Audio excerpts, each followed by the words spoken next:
नमस्कार दोस्तों, जय जोहार। मैं कौशल तिवारी और बिहनिया संझा में आपका स्वागत है। छत्तीसगढ़ के डबल इंजन की सरकार के माथे पर बदनुमा दाग लगाने वाले बलौदा बाजार कांड को लेकर एक बार फिर डबल इंजन की सरकार सक्रिय हो गई है और इस सक्रियता के चलते आगजनी और तोड़फोड़ के इस घटना के 2 महीने बाद कांग्रेस के विधायक जो भूपेश बघेल के करीबी भी हैं, देवेंद्र यादव को कल भिलाई से गिरफ्तार कर लिया गया। पुलिस वैसे तो सुबह 7 बजे ही पहुंच गई थी, लेकिन गिरफ्तारी शाम को 6 बजे हुई। 11 घंटे बाद पुलिस देवेंद्र यादव को गिरफ्तार कर जेल भेज दी। देवेंद्र यादव कितने दिन जेल में रहेंगे यह कहना अभी मुश्किल है, लेकिन अब सवाल यह है कि क्या कांग्रेस के दिग्गज दर्जन भर नेताओं को भी गिरफ्तार किया जाएगा, जिनका नाम शायद सरकार के 3 मंत्री जब यह घटना हुई तो प्रेस कॉन्फ्रेंस लेने पहुंचे थे और उन्होंने जिन नेताओं पर आरोप लगाए थे उसमें बिलाईगढ़ की विधायक कविता प्राण लहरे हैं, तो पूर्व मंत्री रुद्र गुरु का भी नाम है। उसमें भारतीय जनता पार्टी से कांग्रेस में आए पीआर खूंटे के बेटे ओम प्रकाश खूंटे भी हैं। यानी लगभग दर्जन भर बड़े कांग्रेसी नेता हैं। क्या उन्हें गिरफ्तार किया जाएगा? क्या अगली बारी इन लोगों की है? यह हम बताएं उससे पहले बता देते हैं कि 10 जून को सतनामी समाज ने जब बलौदा बाजार में प्रदर्शन किया तो शासन प्रशासन मुख दर्शक बने बैठे रही और प्रदर्शनकारी पुलिस की कार्रवाई से उग्र होकर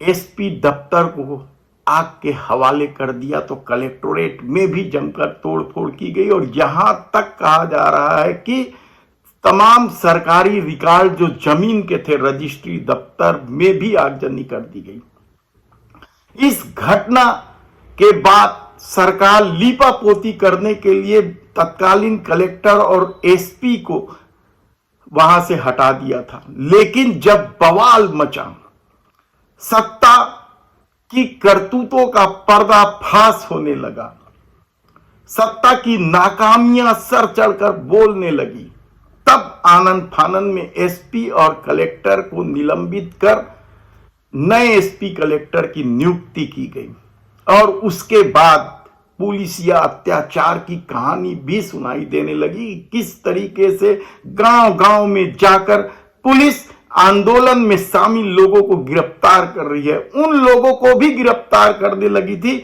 जो प्रदर्शन में शामिल हुए थे, जो सभा हुई थी प्रदर्शन के पहले। मैंने आपको विस्तार से बताया है कि यह प्रदर्शन उग्र क्यों हुआ, किस तरीके से पुलिस रोककर आंदोलन में शामिल होने वालों की पिटाई शुरू कर दी और वे जब प्रदर्शन स्थल पर पहुंचे, सभा स्थल पर पहुंचे और अपनी आप बीती बनाई तो भीड़ बेकाबू हो गया और फिर उसके बाद जो तांडव मचा, एसपी और कलेक्टर मुख दर्शक बने बैठे रहे। शासन प्रशासन पूरी तरीके से फेल हो चुका था, इंटेलिजेंट फेल हो चुका था और जिस तरीके से 1.5-2 घंटे वहां तांडव मचा, वह किसी भी सत्ता के लिए शर्मिंदगी की बात है। लेकिन जो कार्रवाई हुई वह भी कम चौंकाने वाला नहीं है। पुलिसिया पिटाई, पुलिसिया प्रताड़ना के कई किस्से खुलकर सामने आने लगे और यहां तक कि समाज ही नहीं, कांग्रेस के पूर्व मुख्यमंत्री भूपेश बघेल ने भी पुलिसिया अत्याचार को लेकर सवाल उठाए थे।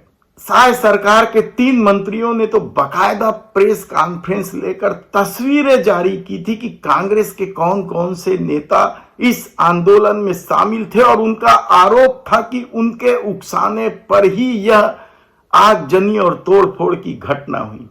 इसके बाद देवेंद्र यादव को पूछताछ के लिए नोटिस भी भेजा गया। तीसरे नोटिस पर देवेंद्र यादव से पूछताछ हो पाई थी। रुद्र गुरु तो स्वयं एसपी दफ्तर रायपुर के पहुंच गए थे कि उन्हें गिरफ्तार करो, क्योंकि पत्रकार वार्ता में रुद्र गुरु का भी नाम खुलकर सामने आया था या तीनों मंत्रियों ने लिया था।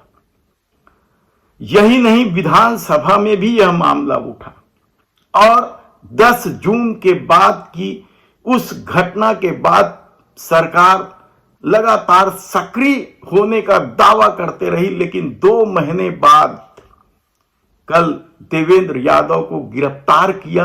तब यह सवाल बड़ा होने लगा कि क्या अब जो तीनों मंत्रियों ने पत्रकार वार्ता में जिन कांग्रेस के दिग्गजों पर आरोप लगाए थे, क्या उनकी गिरफ्तारी होगी?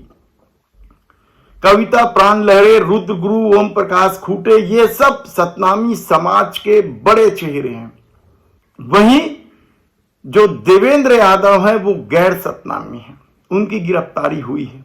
अब सवाल ये है कि यदि पत्रकार वार्ता में सरकार के मंत्री ने ही आरोप लगा दिया है तो क्या इन दिग्गजों की गिरफ्तारी होगी? यह सबसे बड़ा सवाल है और कहा जा रहा है कि सरकार किसी भी हाल में इस मामले में किसी को भी बख्शने को तैयार नहीं है।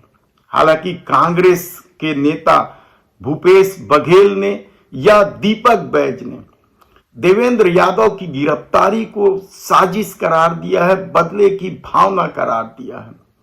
लेकिन सरकार का दावा है कि जो कांग्रेसी उस प्रदर्शन में पहुंचे थे, सभा में पहुंचे थे, उन्हीं ने आंदोलनकारियों को उकसाने का काम किया था और उसके बाद ही आगजनी और तोड़फोड़ की घटना हुई थी।